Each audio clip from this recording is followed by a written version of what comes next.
morning. Once again, we have another installment of Your Life Matters with clinical social worker Dr. Beth Plachetka from Safe Harbor Counseling, and Dr. Beth Speaks.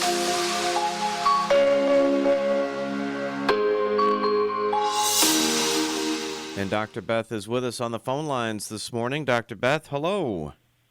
Hi, Mike. How are you doing on this Thanksgiving week? Yeah, we're doing well. How about you? It's an exciting week. It is, and time just flies when it's here already, Yeah, and we've been focusing on Thanksgiving in a way. Gratitude has kind of been the month-long topic, and as we approach Thanksgiving Day later this week, we've got another segment that is kind of centered around gratitude. Right. And, we've talked about, in the beginning, the mental health characteristics and how gratitude can help us build those and build relationships and, having gratitude for the random thing that comes across our path. And also and gratitude toward ourselves.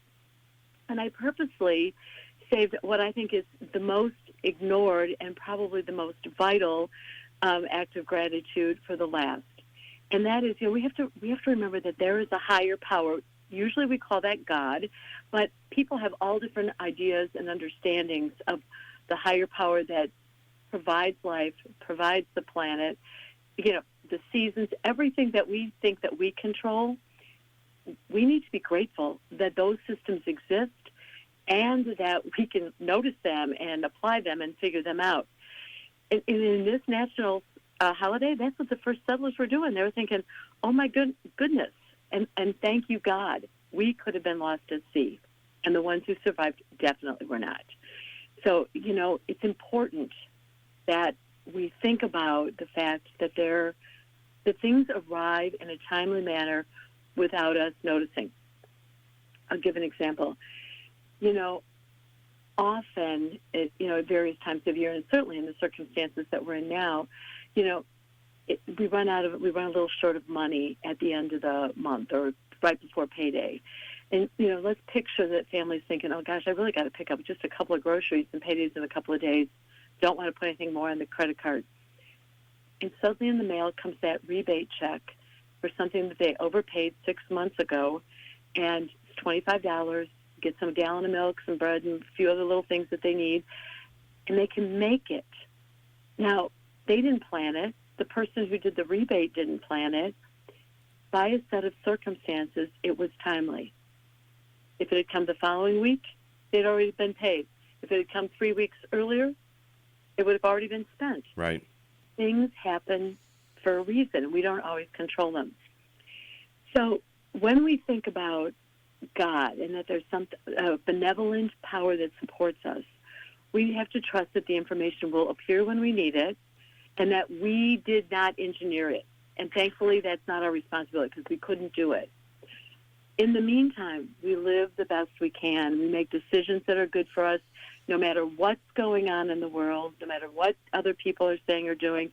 We have to align ourselves and make sure that we are paying attention to that. When we look back, we find a kind word from a stranger changed our day, and that changed something else, which got us to where we are now. That gratitude tells us there really is good in the world and that it is outside of us, and we can spread it along. So when we think about gratitude, in summary of this whole month, the world is good. There is much good. There's many things we need to improve, but it's good. And the source is outside of us, and we see it in God. We see it in people. We can find it in ourselves when we look, and we need to be grateful. We need to say, I see that. I'm glad that happened. Thank you. We need to remember that it builds our relationships. We can always offer to help somebody else and say thank you, accepting their gifts.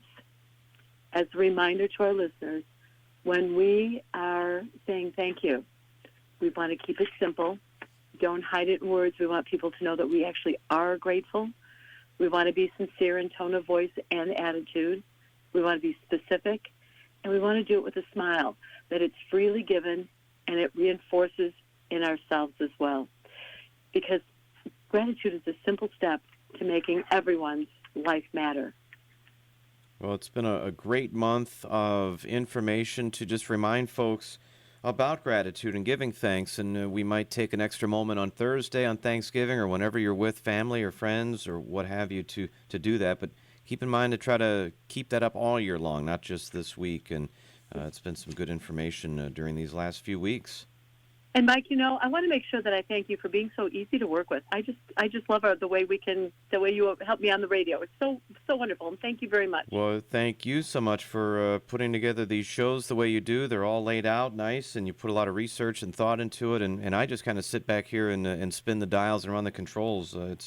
It's largely 99%, I'd say. This segment is all you, Dr. Beth. So thank you for making it easy for me. We're a great partnership, and thank you. Yes, boy, we are just overflowing with thanks and gratitude, and rightly so, because that's been a fun run on this show. We'll continue it next week, of course, with a new topic, I would imagine. If you want to hear more about gratitude and hear this show, check out resources on this topic or anything we've discussed before, go to the website, safeharboril.com. Safe Harbor and Dr. Beth also have Facebook pages, and you can call 630-466-8657 to speak with the folks at Safe Harbor Counseling. We'll talk to you again next week.